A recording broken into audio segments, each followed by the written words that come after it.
खनन झारखंड भारत सरकार को चिंता है कि कोयला का खदानों की यहाँ से नीलामी क्यों नहीं हो रहा है, बाकी चीज़ों की खदानी नहीं हो, लेकिन झारखंड को चाहे रेल हो चाहे यातायात सुविधा हो उसमें हमेशा फिसड्डी हुआ है। लगातार हमने देखा झारखंड में पोषण सखी जो है बंद कर दिया गया।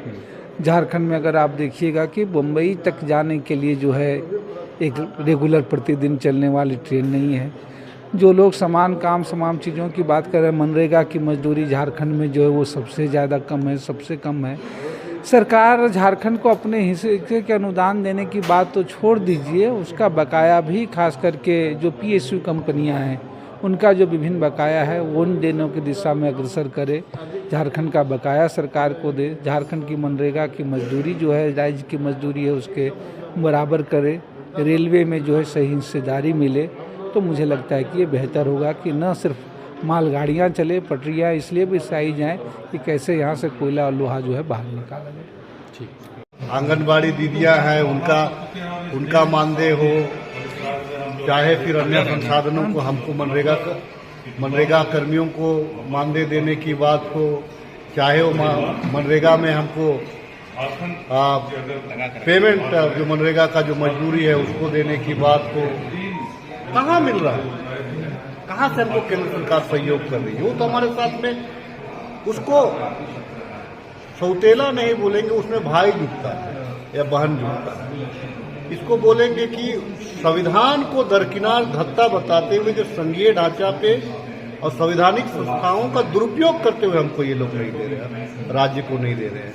देखिए, कल भी उम्मीद नहीं थी जब ये लोग प्रधानमंत्री आवास, इंदिरा आवास था उसका नाम बदल करके प्रधानमंत्री आवास किया, उस पैसा को इन लोगों ने नहीं दिया। जब वो जो राष्ट्रीय वृद्धावस्था पेंशन जो है उस पैसा को नहीं दिया, इनसे उम्मीद क्या किया जा सकता है? अब इसीलिए हम अपने दम पे अपने राज्यांश का हिस्सा निकाल करके हम आज अबुआ आवास में पैसा लगा रहे हैं, तमाम लोगों को हम सर्जन पेंशन दे रहे हैं, यहाँ की जो बहनों को मनोबल बढ़ाने के लिए उनको आर्थिक सहायता दे रहे हैं। ये तो हमारा राज्य का अपना पैसा है। केंद्र मुझे हमको बता दे, हम 200 यूनिट जो बिजली फ्री दे रहे हैं उसमें हमारा, और हमको बता दीजिए हमको क्या हिस्सा मिलता है। सारा टैक्स जो सारा रेवेन्यू तो केंद्र उठा करके ले जा रहा है। कॉमर्शियल जितने भी है बिजली में आप ले करके जा रहे हैं, लेकिन भी आज हमको बिजली 24 घंटा आप नहीं दे रहे हैं। हमारा बकाया है वो हमको नहीं दे रहे हैं। तो इस बजट से भी उम्मीद नहीं ना, पूरे 4.5 साल जब उम्मीद नहीं रहा, अब क्या उम्मीद करेंगे? तो दादा, आने वाले वक्त में यहाँ चुनाव होने, चुनाव के मद्देनजर भी केंद्र सरकार कुछ लोक लुभावन देखिए मैं बता दूं आपको, PMJSY जो होता है वो एक महत्वपूर्ण रोल होता है प्रधानमंत्री ग्रामीण सड़क योजना का।